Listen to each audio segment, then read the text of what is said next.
বাংলাদেশের মাথাগুলো লাগছে, স্বাধীনতা সার্বভৌমত্বের মাথাগুলো লাগছে। আমার ওসমান তো শুধু আমার কাছে ভাই না, আমার সন্তান হয়ে উঠছে। বাচ্চাদেরকে বিভিন্ন গালিগালাজ করা শুরু করে দিচ্ছে, হাতের বয়সী, কোমরের বয়সী, বোঝে কি, নাকের বয়সী, ছেলের বয়সী। আমি বলি এই বয়ান যারা তৈরি করছে তারা সবাই আমার ওসমানের মাথায় গুলির জন্য দেয়।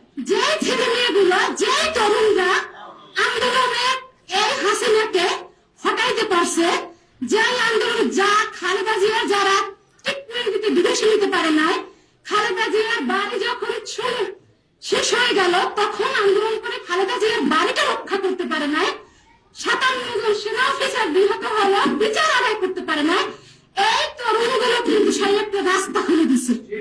সেই রাস্তা যখন খুলে দিল, আমাদের প্রবীণদের কাজ ছিল ওই তরুণদেরকে কাছে এনে ওদেরকে হাতে কলমে আমাদের রাজনীতি শিখানো। আমরা হাতে কলমে রাজনীতি শিখাতাম, আমরা কূটনৈতিক সম্পর্ক কিভাবে করবো শিখাতাম, আমরা তারা লড়াইটা কিভাবে করবো শিখাতাম, ভারতের আধিপত্য মুক্ত কিভাবে থাকবে শিখাতাম। সেটা না করে আমরা হাত ছেড়ে দিছি বাচ্চাদের, এবং বাচ্চাদেরকে বিভিন্ন গালিগালাজ করা শুরু করে দিচ্ছে, হাতের বয়সী, কোমরের বয়সী, বোঝে কি, নাকের বয়সী, ছেলের বয়সী। আমি বলি এই বয়ান যারা তৈরি করছে তারা সবাই আমার ওসমানের মাথায় গুলির জন্য দেয়। শুধু ভারতের উপর একা হবে না, এই ভারতের মধ্যে যারা আমরা আছি তারা কার? আমরা বাংলাদেশে না, আমরা কি ভারতের নাগরিক? এই খালি ক্ষমতা লাগবে, টাকা লাগবে, এই জন্য চাটে, খালি চাটে, এত চাটাচাটি লাগবে কেন?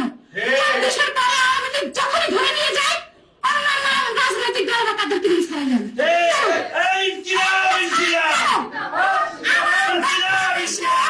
সকল রাজনৈতিক নেতাদের প্রতি, দেশপ্রেমিক নেতাদের প্রতি একটাই আহ্বান, আপনারা যখনই আওয়ামী লীগকে বিচারের মুখোমুখি করে আপনারা কাউকে ছাড়াতে যাবেন না। আপনারা শোনেন, আমাকে অনেকেই বলে ব্যালেন্স করে কথা বলে, আমার ঘর বুঝে ব্যালেন্স করে, আমার আর ব্যালেন্স কি আছে? কারণ আমার ওসমান আছে। আমার ওসমান তো শুধু আমার কাছে ভাই না, আমার সন্তান হয়ে উঠছে।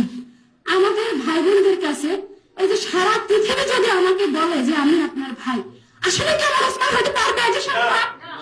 ওসমান হতে পারবে? এটা সম্ভব? এটা সম্ভব না।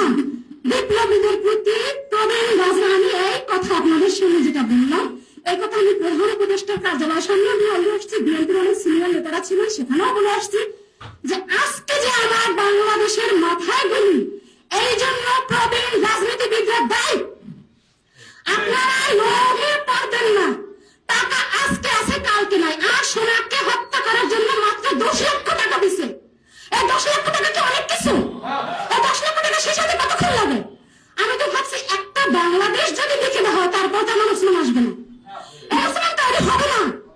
এই ওসমানকে যদি আপনারা ধারণ করেন, আপনাদের মেধা এবং রাজপথ দুটোই দখল রাখতে হবে। আপনারা পারবেন না। আমার ওসমান বলতেন আমি কিছু ছেলে মেয়ে তৈরি করে রেখে যেতে চাই, মানে আমার শোক, আমার কাছে আমি বিশ্বাস করি শক্তিটি ফিরে আসবে। আমি বিশ্বাস করি আমার ওসমান আরো দ্বিগুণ তীক্ষ্ণ ধারালো মেধা নিয়ে ফিরে আসবে।